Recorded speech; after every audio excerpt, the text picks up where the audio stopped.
Ay guys, walang mali sa atin sa pag-i-invest Walang sinabi na pag nag-invest ka ng property at yung isa ay farm, yung isa ay lupa, yung isa ay gold, at yung isa is sa piggery or babuyan farm or whatsoever, wala pong mali sa investment natin. Walang mali sa pagninegosyo.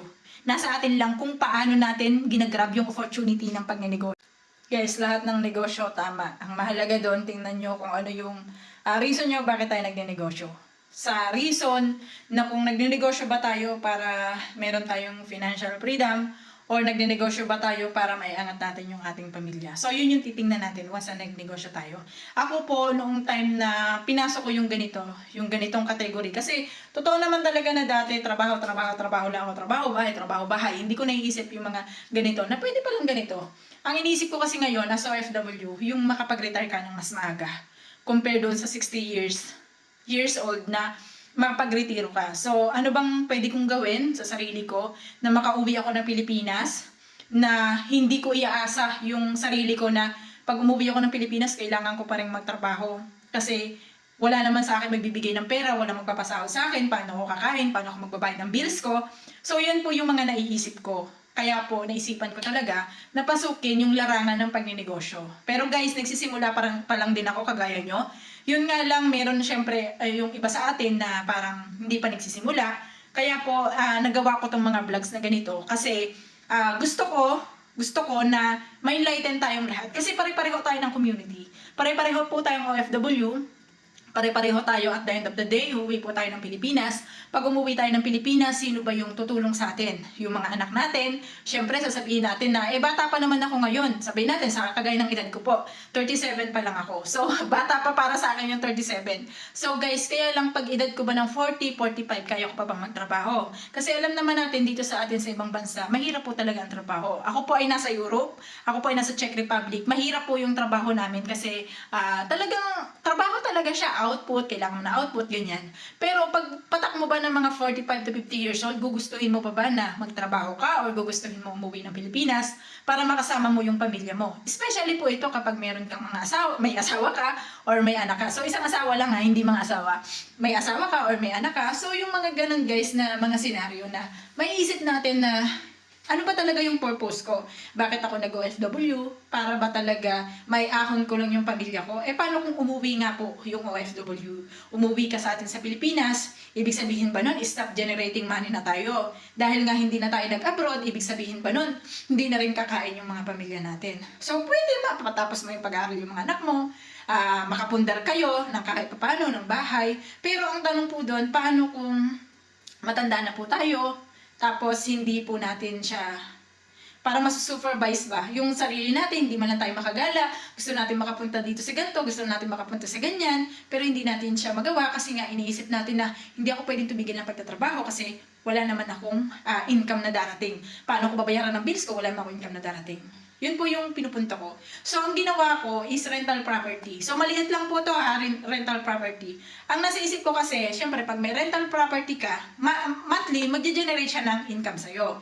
At the same time, kung ako po ay nasa probinsya, for example, umuwi na ako ng Pilipinas, bukod doon sa rental property ko, halimbawa, magbababuyan ako ng sarili ko. For example lang to guys, hindi ko sinasabing ganun. Pero example lang to. Halimbawa, magbabuyan ako ng sarili ko. So, yung kita ko doon sa pagbababoy ko, pwedeng sa akin na. Tapos yung kita doon sa renta, yun yung pambayad ko ng mga bills ko, yung mga panggastos ko sa sarili ko, something ganon. So guys, yun yung mga gusto kong maibahagi sa inyo na kasi marami po tayong community sa ating OFW na talagang, alam naman natin, umuwi talaga ng Pilipinas na talagang umaasa sa mga napaaral, sa mga anak.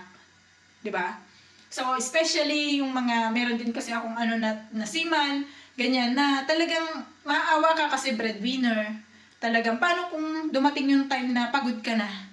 So ako kasi, breadwinner kasi ako. So parang naiisip ko na mayroon din tayong valid reason talaga. Minsan napapagod din kasi tayo. May mga times din na napapagod tayo na parang gusto mong umuwi ng Pilipinas pero hindi ka pwedeng umuwi kasi may umaasa sa'yo. At syempre, kagaya nyo na may mga asawa, may anak, ganon. Merong hindi matatapos ang obligasyon natin bilang anak at bilang magulang ng inyong mga anak. So hindi po yun matatapos. Pero ang kailangan nating isipin is paano kung pagtanda natin, iaasa pa rin ba natin to sa kanila?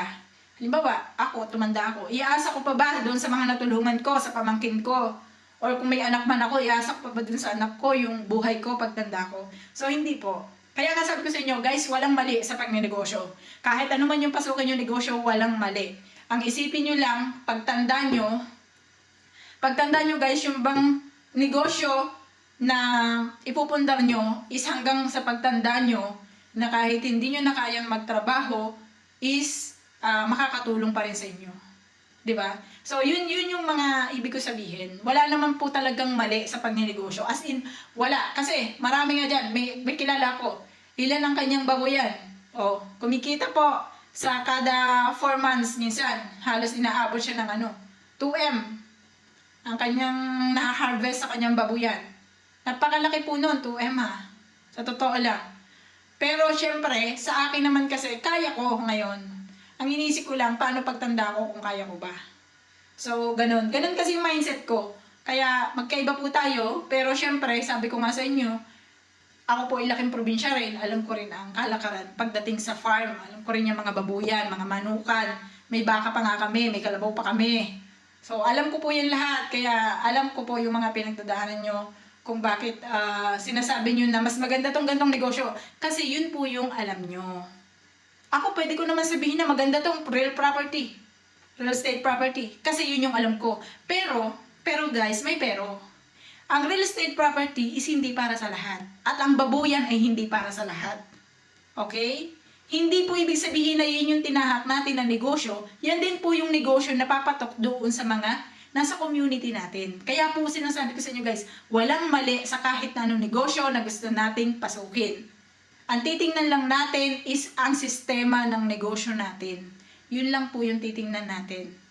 Para po ma-justify natin na tama yung negosyo na pinasok natin. Kasi sa family ko po merong namimili ang tatay ko ng tubo. So may truck po kami na ginagamit ng tatay ko or nagpapadrive ang tatay ko para maghakot ng tubo. Tubuhan, sugarcane. Ang nanay ko may sari-sari store. Ang kapatid ko is may babuyan. So lahat po, pwedeng sabihin natin na yung mga sa province na negosyo is na negosyo ng family ko. Ako lang yung nag-iba. At saka yung kapatid ko na nasa Japan. So pareho kaming real estate ang pinasok na negosyo. At sa naman is okay naman siya. So walang mali sa atin sa pagnenegosyo. Kung ano man yung negosyo mo, walang mali. Ang isipin nyo na lang guys, yung pagtanda natin as OFW.